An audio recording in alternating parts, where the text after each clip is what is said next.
We don't need to talk more about color of people's skin. Depends on what we're talking about. If we're talking about it in a racist sense, yeah, probably not. If we're talking about it in the sense of, hey, it's weird that you only dislike people of color, then yeah, we probably should talk about that.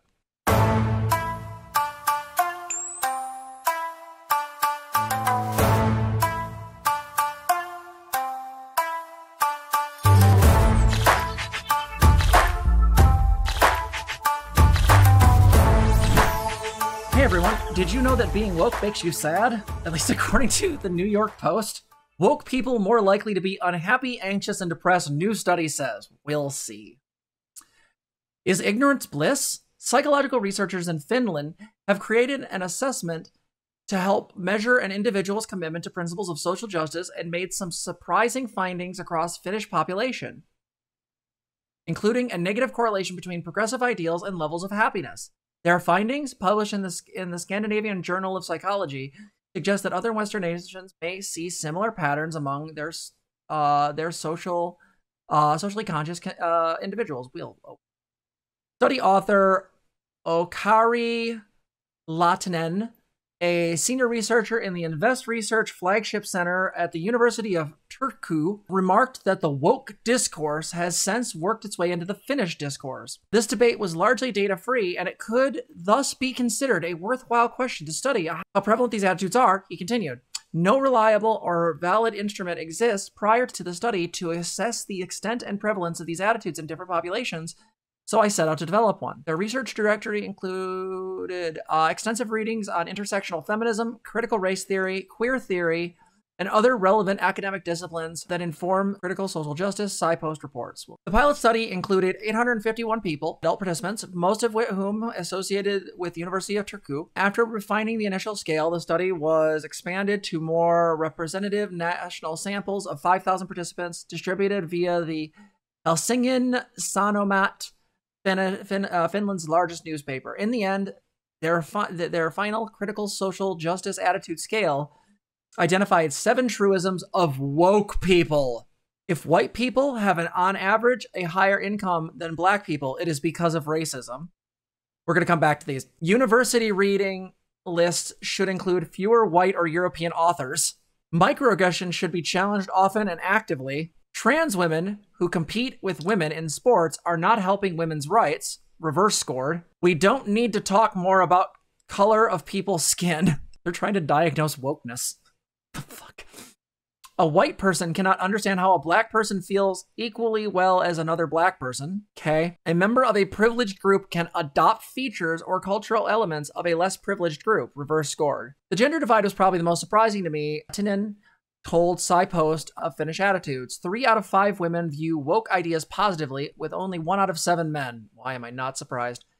This was especially true of women in fields such as social sciences, education, and humanities. By contrast, participants who worked in STEM were more likely to critique social justice efforts associated with being woke.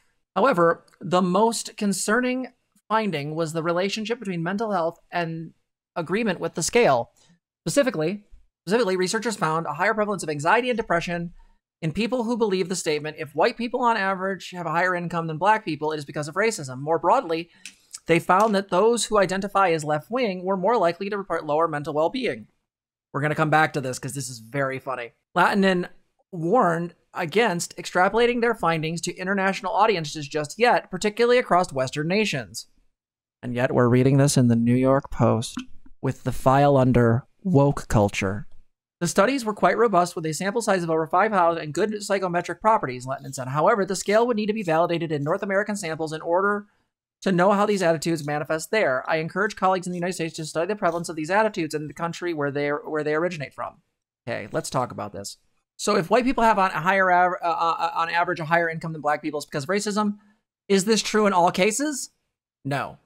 Is it more likely to be the case because we understand how systemic racism functions? Yes. The thing is that these are a lot of blanket statements, what people's like core beliefs are about things. Mm-hmm. Let's see. University reading list should include fewer white or European authors. Depends on the class. If we're talking about a class where we're going over like people of colors writing, then yes. If we're talking about like the South circa, the 1800s, then I don't know. Depends on the course, I guess. I don't know.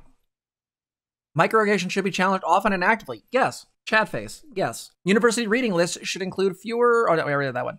Trans women who compete in women's sports are not helping women's rights reverse scored. Again, the whole trans women competing thing is incredibly complex, but the reality is that if you've been on hormones for quite some time, I can't open jars. I used to be able to bench press, like, at least a plate on each side on a bar, so, like, let's just be clear. You could probably beat me in an arm wrestling contest. We don't need to talk more about color of people's skin. Depends on what we're talking about. If we're talking about it in a racist sense, yeah, probably not. If we're talking about it in the sense of, hey, it's weird that you only dislike people of color, then yeah, we probably should talk about that. A white person cannot understand how a black person feels equally well as another black person. This is complicated. So I don't think a white person can understand it as a experiential data, but I think conceptually a person can come to some level of understanding. Will it be exactly the same? No. But like, you will see people who clearly are educated, who understand these various things and do, at least to some degree, come down to understand these things, at least on an academic level. Go ahead, Kisses. I had a teacher who was really great. She was a white lady and she taught African American lit. You know what? She just had out that conversation with us day of class. So when, you know what, I've come to terms with this. I'm okay with it. If you guys have any issues, come talk to me.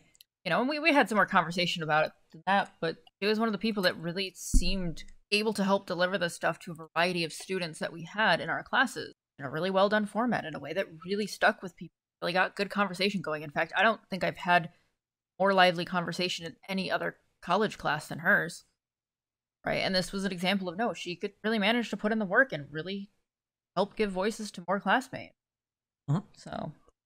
So let's talk about the mental health part, because that's the part that matters.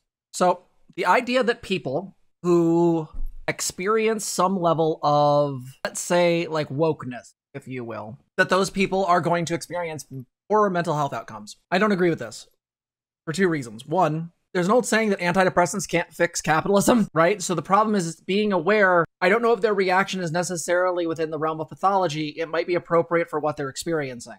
Two, and this is the other important part, is people on the left tend to be more serious, at least in their presentation, about mental illness. Now, if you ask some of these people who are out here streaming, they couldn't give a about mental illness. They just make fun of people, especially plural people.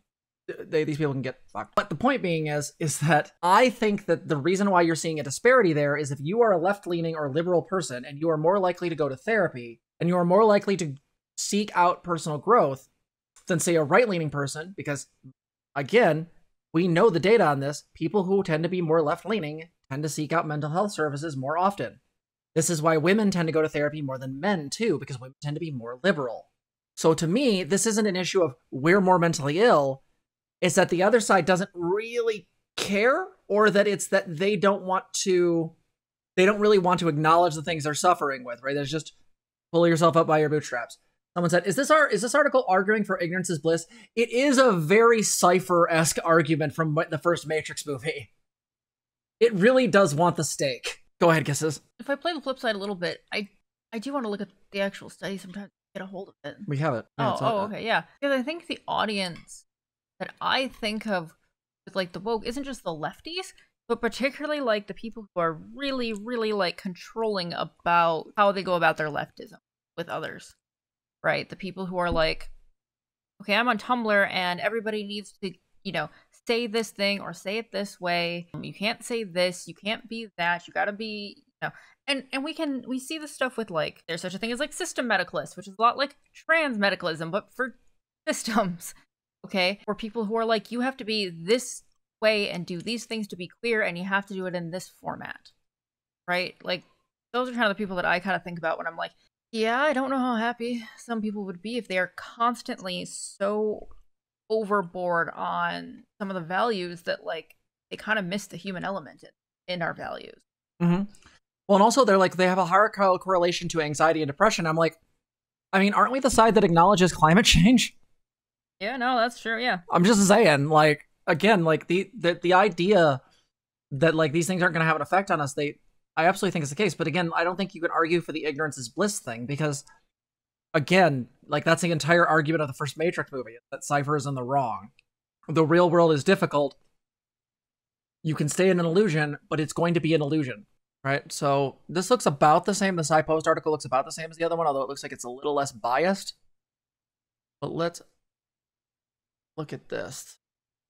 One of the things that's really interesting here is the first Matrix. No, Cypher was in the first. He was the person that betrayed them. He was played by, I think you're confusing characters. This was the bald gentleman with the mustache who betrayed them and threw the phone into the garbage and then nearly murdered everyone. Yeah, Cypher was killed in the first movie, rightfully so. But here's a weird thing that I noticed just now. It says here trans asterisk women. Oh God, I couldn't see that little tiny bit thing on screen. But here's the thing I want you to notice. They don't actually put the asterisk anywhere. So here's the joke. Yeah, Joe Pantoliano. Yeah, Pantoliano. He was also in Bound, which was by the Wachowski sisters, which also was based and lesbianic as fuck. That asterisk is supposed to be born male, identify as female, but they just left the asterisk in for the copy paste, so it just looks like there's this floating asterisk. Oh no, this is so bad. So it looks like they're doing like the trans kind of thing. Like it's really like maybe I'm overthinking it, but that just seems really. Oh no, that's so bad. People can write better than this. Like look at some of these. Like every act is either racist or anti-racist. There's no alternatives. Limiting free speech. Of privileged people is not justified. The police are institutionally racist. If you say no to this, you are. They are. Like that is. We literally did studies and found out like most of them are members of the or should be. So weird. Yeah. No. This feels. I don't know. This feels weird. Let's look at. Hey, I did my attempt for good faith earlier. All right, I tried. This sucks. Let's look at our conclusions. We can. I am not going through the entire methodology here, though I might save this and look at it to see if there's, where that is. They use the UN World Happiness Report. Okay, that's at least a real measure. What did they use for anxiety? Oh, they used the GAD. Okay, GAD-7. Okay, so they actually used real measures for the anxiety part and for happiness. Results. Let's go to conclusions. Discussion. The purpose of study 1 and 2 was to construct a scale of assessing critical social justice attitudes. A pilot scale, was constructed in study 1, and it was then used as a basis to develop the final scale in study 2. In the end, a 7-item scale was devised from a 26-candidate item. CSJAS was good to excellent psychometric properties, high reliability, and a factor structure that had a good fit in complementary factor analysis. Okay. The scale was strongly correlated with self-reported wokeness. Again, I really hate their using that term. Indicating convergent validity. The scale also explains variance in self-reported wokeness unexplained by related concepts, left to right wing to liberal to conservative axes, indicating divergent validity. In the study samples, the scale psychometric performance was at least as good as those of standard psychometric instruments for measuring anxiety and depression. Okay, fair. The best model fit was in an academic subpopulation, but the model fit well in the general population as well. Again, like so they found a correlation here, but I don't know if it's causative. Like the issue here is let's see their limitations. Some limitations should be noted first. First, there's no previous critical social justice attitude scale to be used as an assessed convergent validity. Thus, a self-reported global critical social justice attitude item was used instead. A problem with this item was that out of 169 out of 848 respondents in study 1 and 400 out of the 5,030 respondents in study 2 reported they did not understand the meaning of the term woke, and their answer was not used in analysis involving the global CSJA variable. Wait, so they just cut all those ones out. If yes. People didn't get where you were going with woke.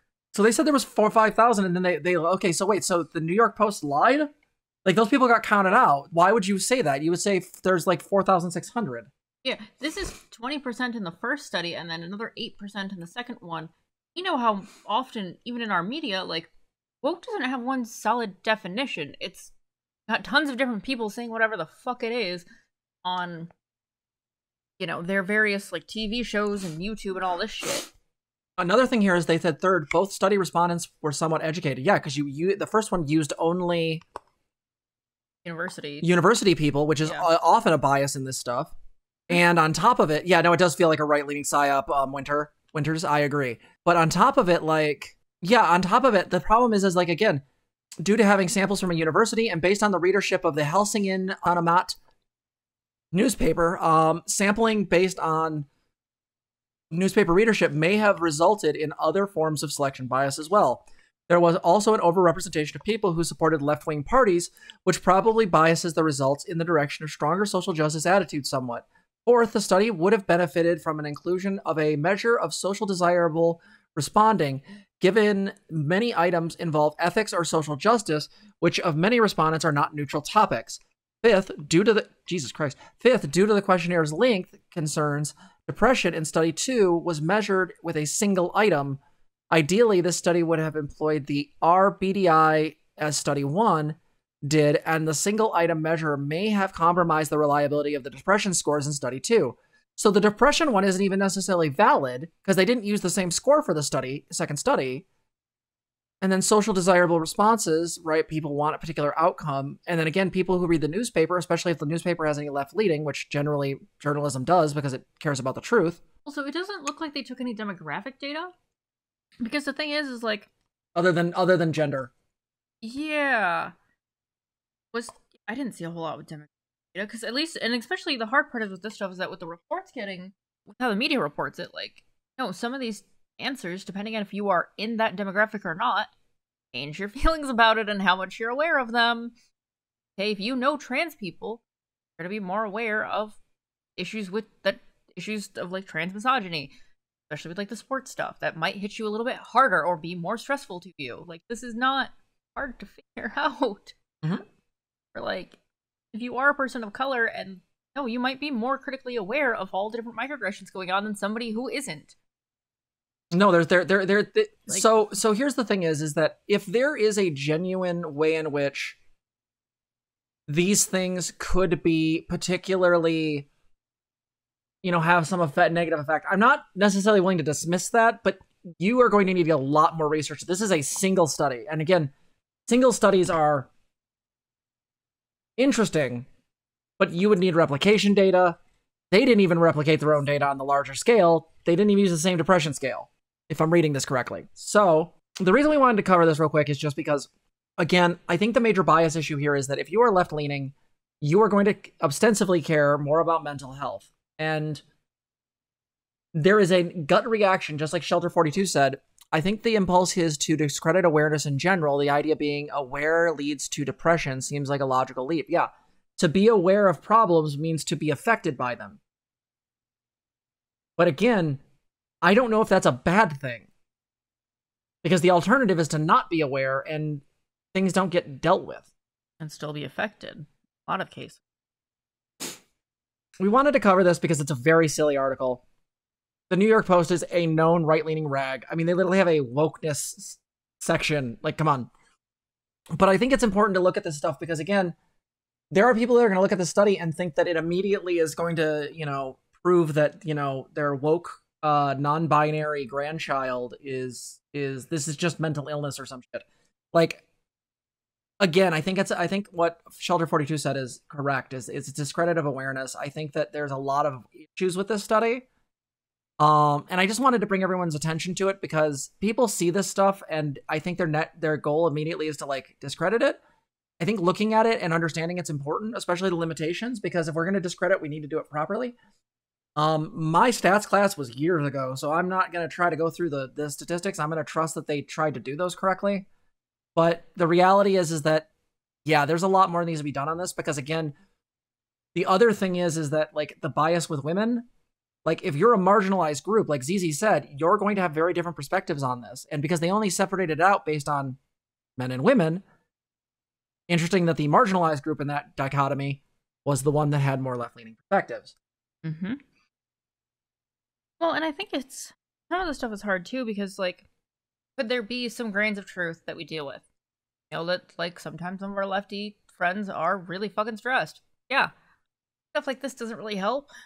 Like, it's not really actually getting to the cause or actually kind of awareness, and the stuff kind of looks right-leaning. Ray. Love that for us. But, so yeah. We just wanted to share that with you guys real quick. I thought that was something interesting to talk about and kind of understand. Again, if you are struggling with things like this because of the world as it is, whether that's, having to vote for Biden, which you should if you're in America, I will shame you over this. or, you know, struggling with the fact that, like, you know, the fact that we are dealing with climate change, or the reality that, like, Trump exists, like any of these things are going to have an impact on your awareness and things like that. And again, right-leaning people, I mean, like, there's just people that just want to grill, and they don't want to know, they don't want to care about these things. Again, like, the issue being is that might give them temporary respite from these types of issues and these types of mental health concerns, but that doesn't take away the rest of their concerns, right? And they know these things may exist, because remember, what this didn't consider is this. They only use this as wokeness terms. Use the reverse and get more scores, because 7 items is not enough. So the one thing I would say is that give the opposite. Where's the actual right-leaning stuff? Because I guarantee you, if you gave a study to everybody who watches Fox News, a certain percentage of them are going to be fucking anxious, paranoid, some might say. So just something to consider. Wanted to share this with you guys. Do you have anything else you want to add? No, that's about it. Awesome. All right, we'll see you in the next one.